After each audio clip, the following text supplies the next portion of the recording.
Okay, everybody, so welcome back to another short stream. And today we're going to talk about this story, which appears in the British media, in which you can see the headline there. There's a sense that Black people are being paid less. Well, that's a little bit unusual, given that that would be unlawful. So I'm sure this gentleman will be able to provide evidence to back up his sense, because if he doesn't, he's talking nonsense. So this is Simon Woolley, who was knighted in the Queen's birthday honours back in 2019. And Simon, let's find out who Simon is. First of all, Simon is a former senior government advisor on race disparity. I mean, these are the absolutely ludicrous positions that they create in government. And all these positions do is they enable more whinging and more moaning about things. But he thinks that, in his esteemed experience, it should be now mandatory for companies to disclose their ethnicity pay gap. So, they got away with this, the so-called gender pay gap, which again, in my view, is something that doesn't exist. Unlike gender pay gap reporting, it's not a legal requirement to publish pay-related data based on ethnicity or race.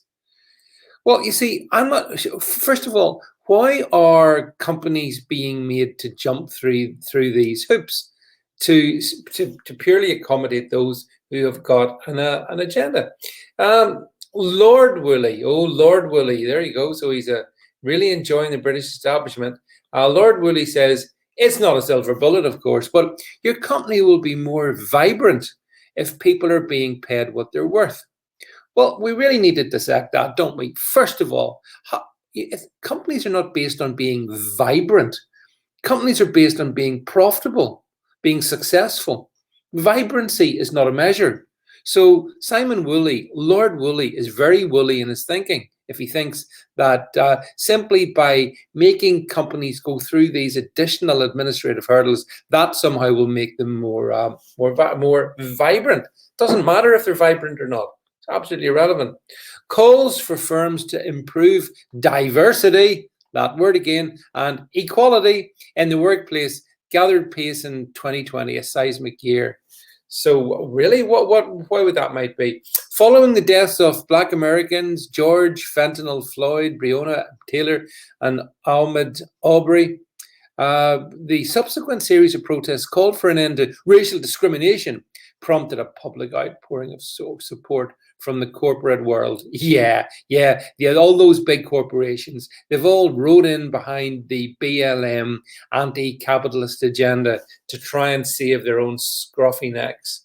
But here we go. Companies large and small around the world have scrambled to make pledges to tackle racism. My racism is everywhere, and improve my diversity, my inclusion.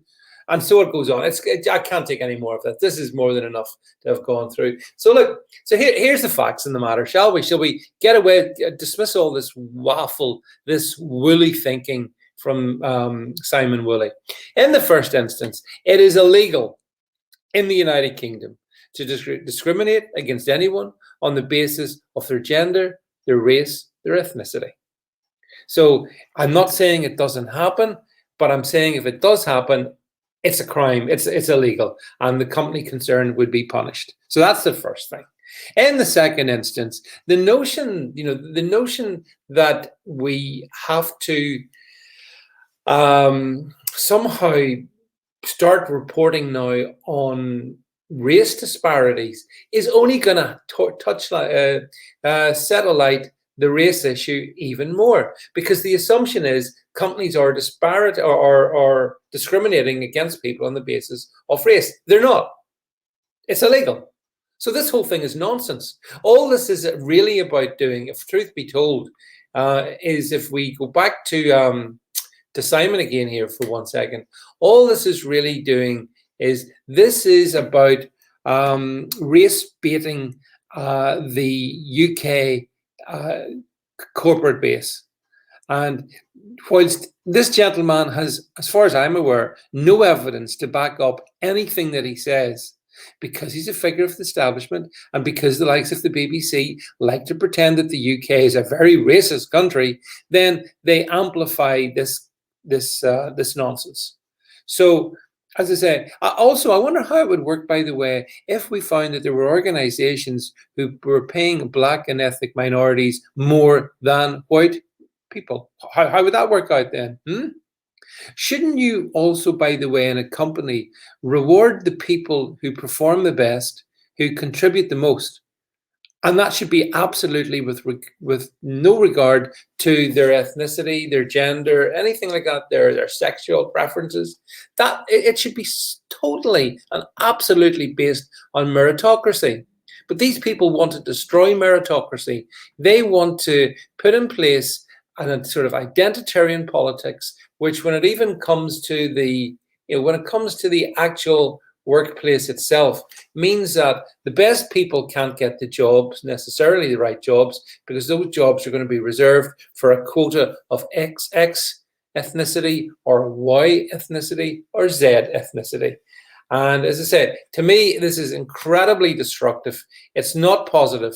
This gentleman embraces, literally in this photograph, the honours from a British sister from the United Kingdom, has rewarded this gentleman for his service. So he's been very well looked after. And yet his contribution is to now suggest a further hollowing out, a further undermining of British business to accommodate what is quite transparently a political agenda. That's the truth of it, or at least that's what I think. Let me know your thoughts, however, in the comment thread below, folks, and look forward to catching up with you real soon. Bye for now.